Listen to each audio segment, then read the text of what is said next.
नमस्ते प्रणाम। मेरे यूट्यूब चैनल पे आप लोग का स्वागत है। और देखिए, मैं एक बहुत सुंदर सा नाच कहरवा गीत पति पत्नी का नोक झोंक गीत है।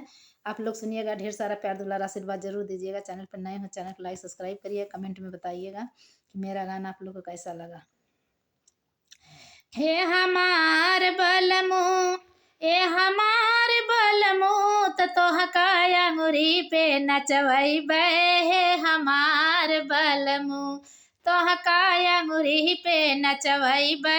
हे हमार बलमू, ए हमार बलमू, ए हमार बलमू, तोहका अंगुरी पे नचवैबे।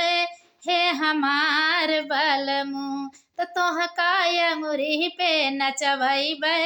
ए हमार बलमू, सही बात पिपरा तर कहलू, साझ भये घर अइलू। सही बात पिपरा तर कहलू, साझ भये घर अइलू। सारी रात अगोरत बीत गए, झलकवनाय देखवलू। त देहिया मच्छर से कटवलू। ए हमार धनिया, देहिया मच्छर से कटवलू। ए हमार धनिया, ए हमार धनिया, ए हमार धनिया, त देहिया मच्छर से कटवलू। ए हमार धनिया, देहिया मच्छर से कटवलू।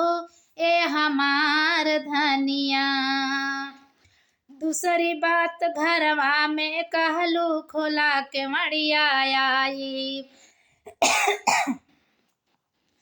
दूसरी बात घरवा में कहलू, खोला के मड़िया आई।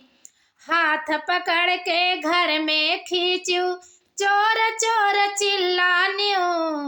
हाथ पकड़ के घर में खींचू, चोर चोर चिल्लान्यू, तो हमके डंडे से पिटवलू। ए हमार धनिया, हमके डंडे से पिटवलू। ए हमार धनिया, ए हमार धनिया, ए हमार धनिया, त देहिया मच्छर से कटवलू। ए हमार धनिया, त देहिया मच्छर से कटवलू। ए हमार धनिया, ससुरे से जब नैहर गइलू, फोनवे में बतियैलू। ससुरे से जब नैहर गइलू, फोनवे में बतियैलू। कहू मोबाइल में पैसा भराइदा, हमके खूब गरियैलू। कहू मोबाइल में पैसा नाही, जल्दी से भरवादा, हमके फोनवे में गरियैलू। ए हमार धनिया, हमके फोनवे में गरियैलू। ए हमार धनिया, ए हमार धनिया, ए हमार धनिया, त देहिया मच्छर से कटवलू। ए हमार धनिया, त देहिया मच्छर से कटवलू। ए हमार धनिया, ए हमार बलमू, हे हमार बलमू, त तोहका अंगुरी पे नचवैबे। ए हमार बलमू, त तोहका अंगुरी पे नचवैबे। ए हमार बलमू।